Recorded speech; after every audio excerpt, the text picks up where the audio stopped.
Hello student. पिछले lecture में हमने सी लैंग्वेज में यूज होने वाले बेसिक डेटा टाइप्स पढ़ा था। तो हमने ये देखा था कि सी लैंग्वेज जो की बेसिक डेटा टाइप है वो कौन कौन से हैं, जो आपको हमने बताया था। तो जिसमें फर्स्ट आपने पढ़ा था इंटीजर। इंटीजर डेटा टाइप आपके पॉजिटिव और निगेटिव्स कितने इंटीजर हो सकते हैं, पूर्णांक संख्या हो सकती है, उसको स्टोर कर सकते हैं, उसको रिप्रेजेंट कर सकते हैं। तो जब भी आप सी लैंग्वेज में कोई इंटीजर टाइप का वेरिएबल यूज करते हैं या इंटीजर टाइप के डेटा की रिक्वायरमेंट है, तो उसके लिए इंटीजर टाइप का वेरिएबल डिक्लेयर करेंगे। तो उसको डिक्लेयर करने का तरीका जो हमने बताया था कि आप उसके लिए इंट कीवर्ड का यूज करेंगे।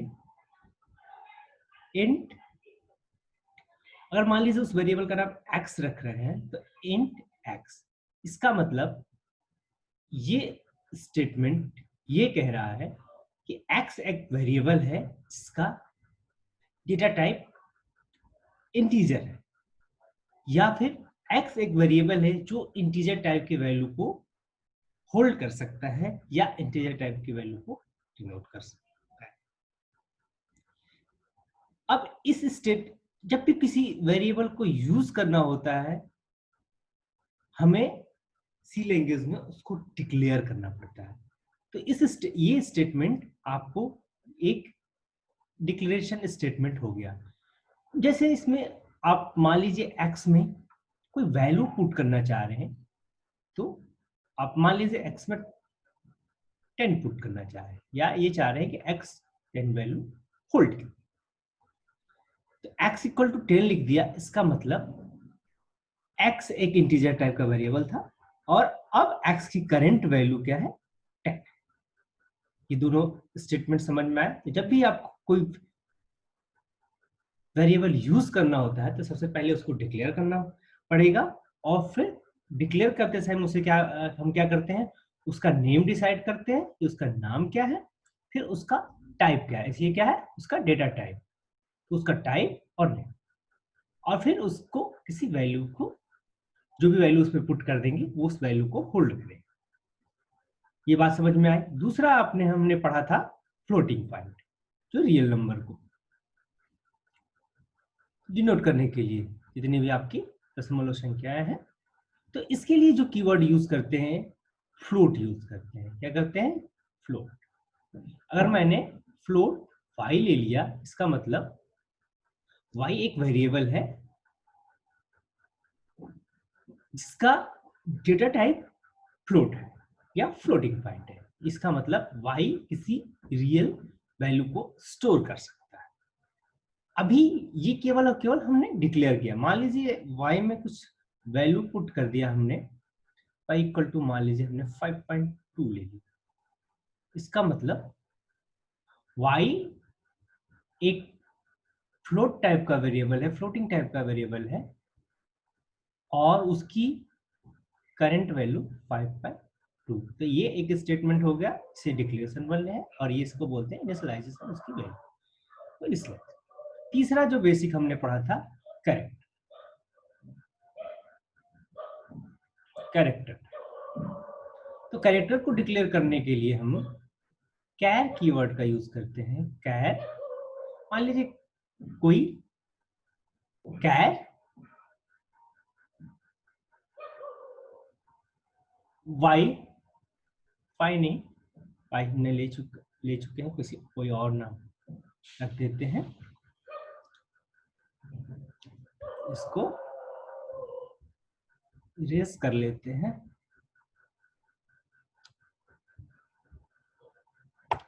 वाई की जगह कोई और कैरेक्टर यूज कर लेते हैं, कोई भी वेरिएबल का नाम लेते हैं, मान लीजिए ए, कैर ए ले लेते हैं। इसका मतलब ए एक वेरिएबल है, वेरिएबल का नाम है जो किसी कैरेक्टर को स्टोर कर सकता है। कैरेक्टर में जितने ही आपके सिंबल हैं वो सारे हो सकते हैं। कैरेक्टर में कौन कौन से आएंगे, जितने भी आपके सिंबल हैं वो सारे हो सकते हैं।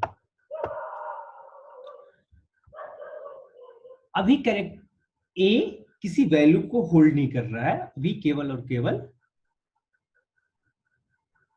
ए किसी वैल्यू को होल्ड नहीं कर रहा है, अभी ए केवल और केवल डिक्लेयर हुआ, उसके नाम को आपने डिक्लेयर किया हुआ है। अब हम इसमें कोई वैल्यू पुट करते हैं।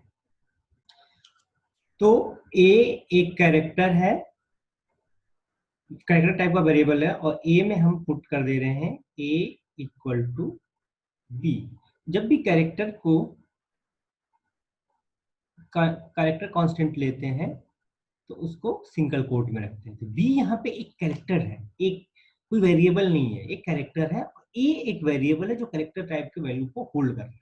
इसका मतलब जैसे ये दोनों स्टेटमेंट एग्जीक्यूट होंगे, इसका मतलब ये है कि जैसे ही ए एक वेरिएबल डिक्लेयर होगा तो कहीं मेमोरी में, कंप्यूटर की मेमोरी में एक स्पेस क्रिएट हो जाएगा और उसका नाम ए रहेगा, और उसमें दूसरा जब स्टेटमेंट होगा तो उसमें उसकी वैल्यू बी हो जाएगी, वहां पे बी स्टोर हो जाएगी, बी एज अ कैरेक्टर है। ठीक, ये बात समझ में आ गई? इतनी सारी चीजें, बेसिक डेटा टाइप आपको समझ में आ गया। ठीक है, अब आगे हम देखते हैं कि सी लैंग्वेज में कुछ बेसिक ऑपरेटर की रिक्वायरमेंट होगी जो आप किसी कैलकुलेशन के लिए यूज करेंगे। तो बेसिक ऑपरेटर कौन कौन से हैं, अभी हम केवल केवल स्टार्ट करने के लिए बता दे रहे हैं। तो जैसे कि ऐड करना है दो नंबर को, तो आप प्लस वाला जो कीबोर्ड का साइन है वो ऐड करने के लिए यूज करेंगे।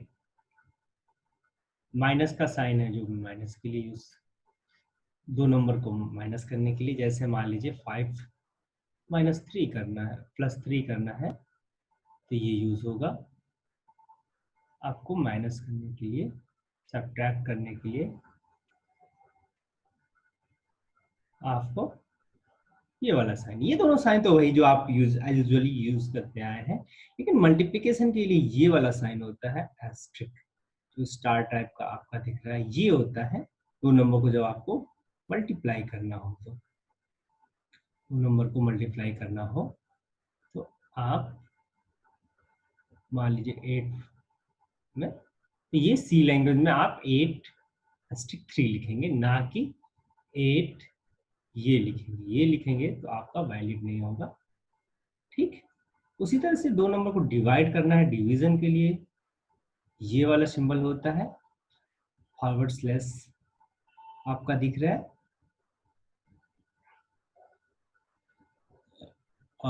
ये होता है डिवीजन के लिए, जैसे मान लीजिए 8 में 2 से डिवाइड करना है तो ऐसे लिखेंगे, ना कि 8/2 ऐसे लिखेंगे, ये गलत है।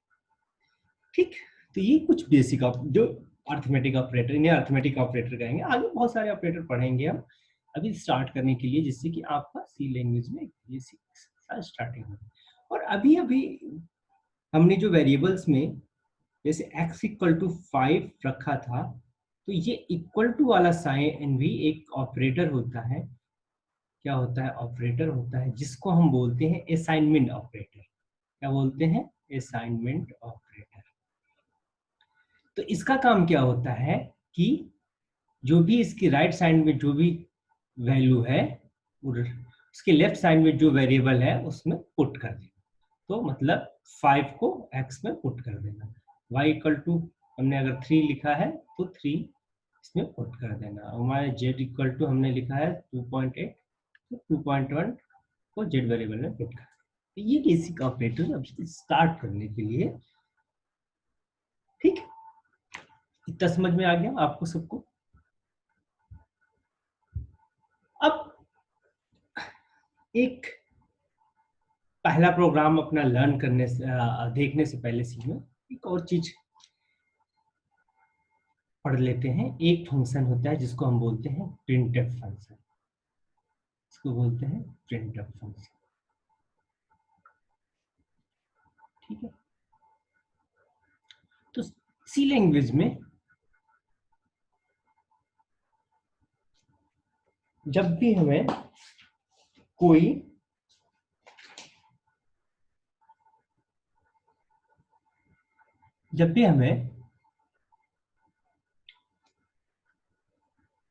किसी मैसेज को अपने मॉनिटर या स्क्रीन पे डिस्प्ले कराना होता है तो प्रिंटफ फंक्शन उसके लिए यूज होता है।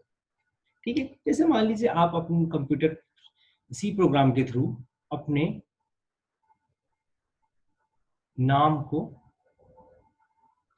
प्रिंट करना चाह रहे हैं, तो आप स्क्रीन पे डिस्प्ले कराना चाह रहे हैं, तो आप प्रिंटफ के अंदर डबल कोट में अपने नाम को लिख देंगे। जैसे मान लीजिए आपका नाम अभिनव हो,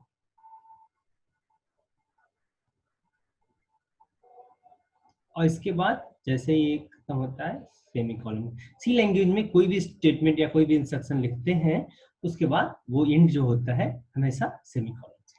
तो इसका मतलब प्रिंटफ एक फंक्शन है, जो भी इसके अंदर आर्गुमेंट आप जो भी आप इसके अंदर पुट कर रहे हो डबल कोट में, वो एज इट इज आपके स्क्रीन पे डिस्प्ले करेगा। तो जैसे ही आप इसको अगर किसी अभी तो एक सिंगल स्टेटमेंट जब इसको प्रोग्राम के फॉर्म में हम देखेंगे तो ये स्टेटमेंट जैसे ही एग्जीक्यूट होगा या रन एग्जीक्यूट होगा आपका, तो आपके कंप्यूटर स्क्रीन पे अभिनव एज इट इज लिखा हुआ आ जाएगा। ओके,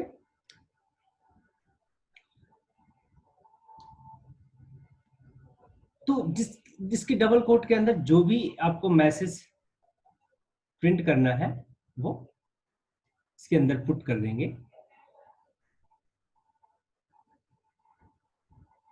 जैसे इसके अंदर आपने रवि लिख दिया, ये रवि प्रिंट कर देगा।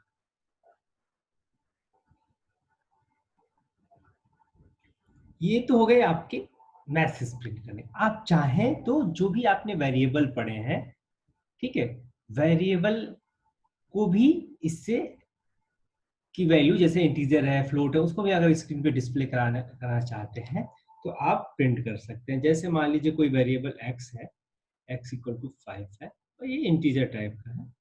मान लीजिए ये इंट x आपने डिक्लेयर किया हुआ है और फिर उसके बाद आप प्रिंटफ लिखे और x को इस कंप्यूटर पे डिस्प्ले कराना चाहते हैं, तो आप डबल कोट में आप लिखेंगे %d। इसका मतलब आप एक इंटीजर टाइप की वैल्यू को डिस्प्ले करा रहे हैं और कॉमा x उस वेरिएबल का नाम। तो ये फॉर्मेट ऐसा हो जाता है वेरिएबल को प्रिंट करने के लिए या फिर किसी वैल्यू को प्रिंट करने के लिए जिस टाइप का है, तो उस अगर ये वैल्यू कांस्टेंट है तो इसका उस वैल्यू को ही लिख देंगे डायरेक्टली, और यहाँ पे डबल कोट में %d। इसका मतलब %d किसको डिनोट करता है? अगर इंटीजर को प्रिंट करना है, इंटीजर टाइप की कोई वैल्यू है तो %d लिखेंगे। अगर वही मान लीजिए ये कोई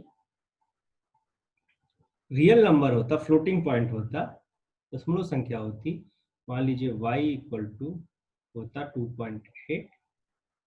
अच्छा, मान लीजिए इससे पहले इसको डिक्लेयर कर लेते हैं।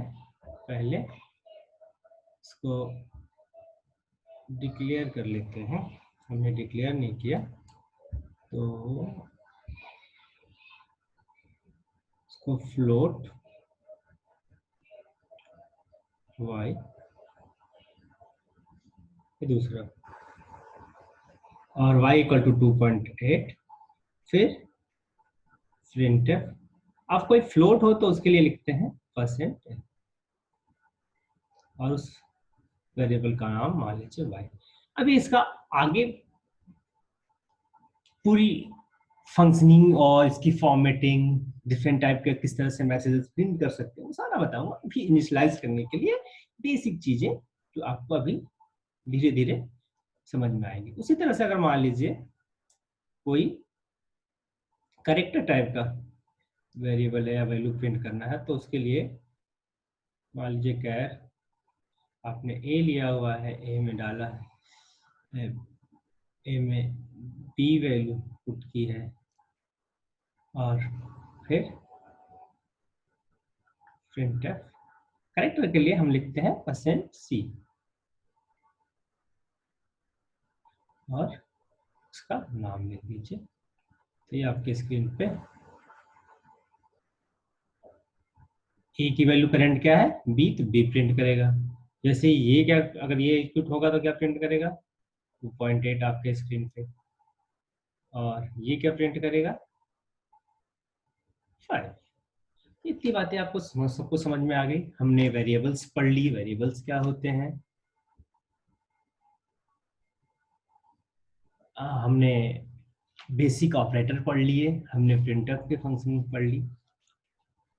तो अब पिछले लेक्चर में हमने बताया था कि आपका एक्चुअल, जब भी आप किसी सी प्रोग्राम को लिखेंगे तो उसका फॉर्मेट कैसे दिखेगा। तो हम एक पूरा का पूरा एक प्रोग्राम लिख के देखते हैं कैसा आपका दिखेगा, जो आपको एक्चुअल में प्रोग्रामिंग करें। तो मैंने बताया था कि पहले फॉर्मेट क्या होता है, सबसे पहले आपकी हेडर फाइल होती है, हेडर फाइल होती है, ठीक है। फिर आपके, अभी बेसिक बता रहा हूँ, तो जितना कम से कम रिक्वायरमेंट है वही चीज बता रहे हैं। फिर एक फंक्शन स्टार्ट होता है मेन, उसको हम इंट मेन लिख रहे हैं, एज इट इज हम लिखेंगे, ठीक है। और इसके अंदर हम अपने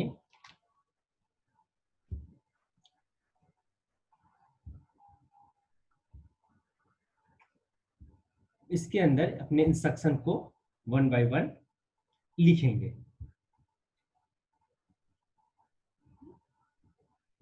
तो इसके अंदर हम, ये हो गया क्लोजिंग, क्लोजिंग से पहले एक रिटर्न 0 लिखेंगे।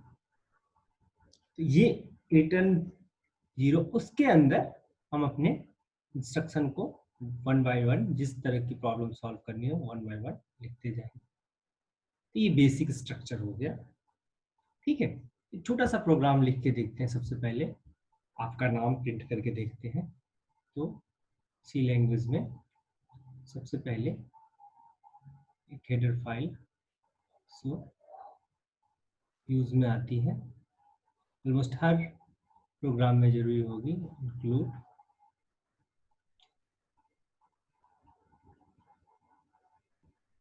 stdio डॉट stdio.h, फिर int main, और हम मान लीजिए मैसेज एक प्रिंट करना चाहते हैं स्क्रीन पे, प्रिंट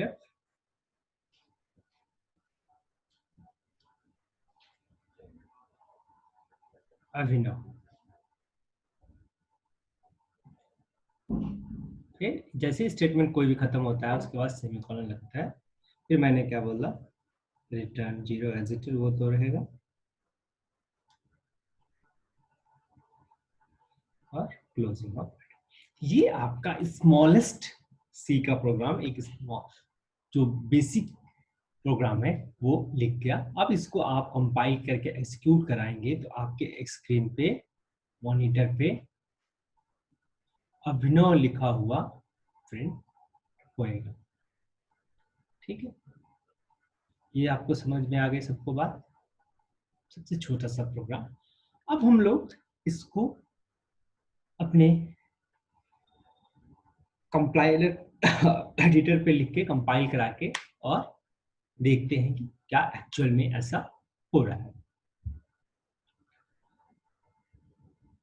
तो हम लोग चलते हैं इसको एक्चुअल में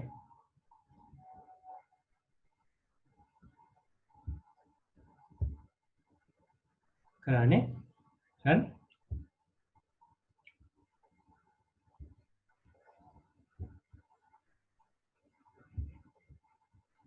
देव सी प्लस प्लस खोलते हैं, ठीक है, फिर न्यू फाइल खोलते हैं, सोर्स फाइल में जाएंगे, ठीक, फिर इसका नाम हम रख लेते हैं सैंपल, सेव करते हैं, ठीक है। अब क्या बताया, हैश इंक्लूड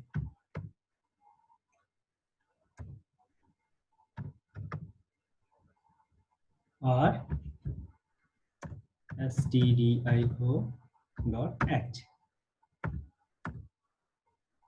int main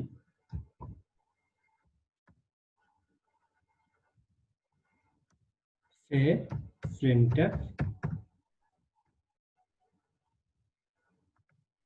अभिनव,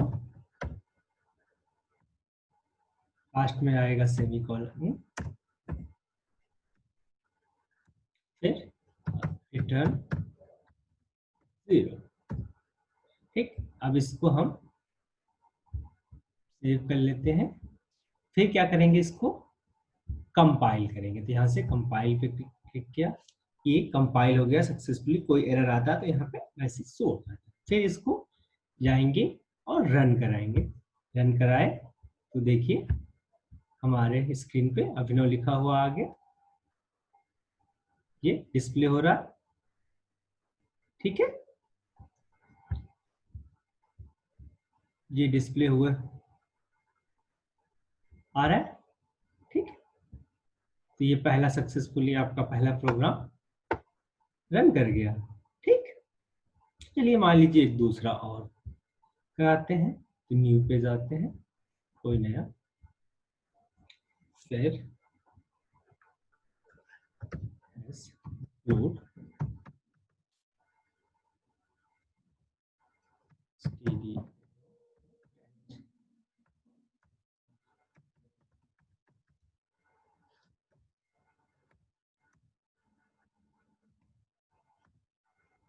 मान लीजिए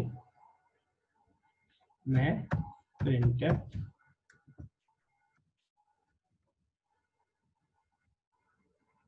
एक वेरिएबल डिक्लेयर कर लेते हैं, इंटीजर टाइप का इंट, और x जैसे हमने कहा था, x में 5 की वैल्यू पुट कर दिया, फिर x की वैल्यू को हम प्रिंट करना चाह रहे हैं, तो क्या बताया था, इसके अंदर लिखेंगे %d, उस वेरिएबल का नाम x, और सेमीकोलन चेंज हो जाएगा, लास्ट में रिटर्न 0। इसको सेव करेंगे, सेव एज कर देते हैं, एग्जाम्पल 2 सेव। फिर क्या करते हैं, हम इसको कंपाइल करते हैं, सक्सेसफुली कंपाइल हो गया, फिर रन करके देखते हैं, आ गया, देखिए 5 आउटपुट आ रहा है, देखिए स्क्रीन पे 5 प्रिंट हुआ आ रहा है। तो आपको ये समझ में आया क्या था मैसेज हमारा, हाँ, पहला स्टेटमेंट था, एक इंटीजर टाइप का एक्स वेरिएबल लिया, उसमें एक्स में 5 पुट किया, उसको प्रिंट किया printf के थ्रू, ठीक है। चलिए मान लीजिए मैं इसी में थोड़ा सा मॉडिफाई कर देता हूँ, मैं कुछ भी डिक्लेयर करता हूँ, डायरेक्टली बस एक वैल्यू प्रिंट करना चाहता हूँ, यहाँ पर डायरेक्टली 5 लिखता हूँ, 5 क्या है, कांस्टेंट है, ये भी प्रिंट करना चाहिए क्योंकि डायरेक्टली कांस्टेंट तो पता ही है कंपाइलर को, ये 5 को पहचानता है। इसको हम सेव करते हैं, कंपाइल करते हैं और रन करते हैं, 5 लिखा हुआ आया, देखिए। मान लीजिए इसको हम 10 कर देते हैं, इसको फिर से सेव करना पड़ेगा, सेव कर दिया, कंपाइल किया और फिर रन, आ गया 10, ठीक। अब देखिए आपने बेसिक प्रोग्राम्स रन कराने सीख लिए, मैंने ऑपरेटर्स बताए, तो चलिए देखते हैं दो वेरिएबल्स, दो वैल्यू को ऐड करके कुछ करते हैं, दो वैल्यू को ऐड एक नया प्रोग्राम बनाते हैं, ठीक है, जिसमें दो वैल्यू को ऐड करते हैं। अपना पहला छोटा सा ऐड करने का प्रोग्राम बनाते हैं।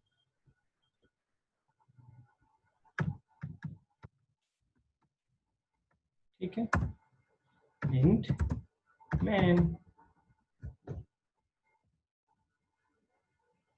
आराम आराम से चलेंगे, कोई दिक्कत नहीं है। मान लीजिए हमने इंट एक एक्स वेरिएबल ले लिया, अलग अलग डिक्लेयर करते हैं। एक इंट वाई ले लिया, एक्स की वैल्यू हमने 4 रख दी, वाई की वैल्यू 5 रख दी, और एक और वेरिएबल लिया, मान लीजिए इंट जेड, और हम जेड इक्वल टू लिख रहे हैं एक्स प्लस वाई सेमीकोलन, फिर प्रिंट कर रहे हैं, जेड की वैल्यू प्रिंट करके देख रहे हैं क्या सही वही वैल्यू आ रही है। ठीक है, परसेंट डी और जेड सेमीकोलन, रिटर्न। अब इसको सेव एज करते हैं, मान लीजिए इसका नाम ऐड रख देते हैं, कंपाइल करते हैं, यहाँ पे एरर दे रहा है, प्रिंट नहीं प्रिंटफ। तो देखिए जैसे कोई एरर थी, कंपाइलर ने तो एरर इंडिकेट कर दिया, आपका प्रोग्राम कंपाइल नहीं हुआ। फिर कंपाइल करते हैं, कंपाइल हो गया, रन करते हैं, देखिए क्या वैल्यू आया 9। क्या आनी चाहिए थी देखते हैं। एक्स की वैल्यू एक्स वाई जेड तीन इंटीजर टाइप की वैल्यू वेरिएबल थे। एक्स की वैल्यू हमने 4 पिट की, वाई की वैल्यू 5 की, Z equal to X plus Y की, मतलब एक्स और वाई की जो भी वैल्यू है वो ऐड होकर जेड में चली गई। तो एक्स की वैल्यू 4 थी, वाई की वैल्यू 5, दोनों ऐड हुई, तो जेड की वैल्यू हो जानी चाहिए 9। एक्चुअल में 9 प्रिंट हुआ। जैसे ही आप कोई प्रोग्राम बनाते हैं तो आपका यहाँ से ये स्टार्टिंग पॉइंट होता है प्रोग्राम का, और ये एंड। यहाँ 1 बाय 1 स्टेटमेंट एग्जीक्यूट होते हैं। तो पहला एक्स नाम का एक वेरिएबल डिक्लेयर होगा, वाई नाम का एक वेरिएबल, जेड नाम का एक वेरिएबल डिक्लेयर होगा, फिर एक्स की वैल्यू 4 रखा आपने, वाई की वैल्यू 5 रखी, फिर Z equal to X plus Y लिखी, फिर प्रिंट परसेंट डी। तो परसेंट डी क्या करता है का मतलब ये एक इंटीजर टाइप की वैल्यू को प्रिंट करेगा। तो वो इंटीजर टाइप की वैल्यू आपने वेरिएबल का नाम लिख दिया जेड, जेड की वैल्यू ये प्रिंट कर देगा। फिर ये स्टेटमेंट एग्जीक्यूट होगा, तो आप ये वैल्यू जेड की करंट रहेगी वो आपकी स्क्रीन पर आ गई थी। फिर यहाँ से आपका प्रोग्राम खत्म हो जाएगा। ठीक है, तो आज के लिए बस इतना ही।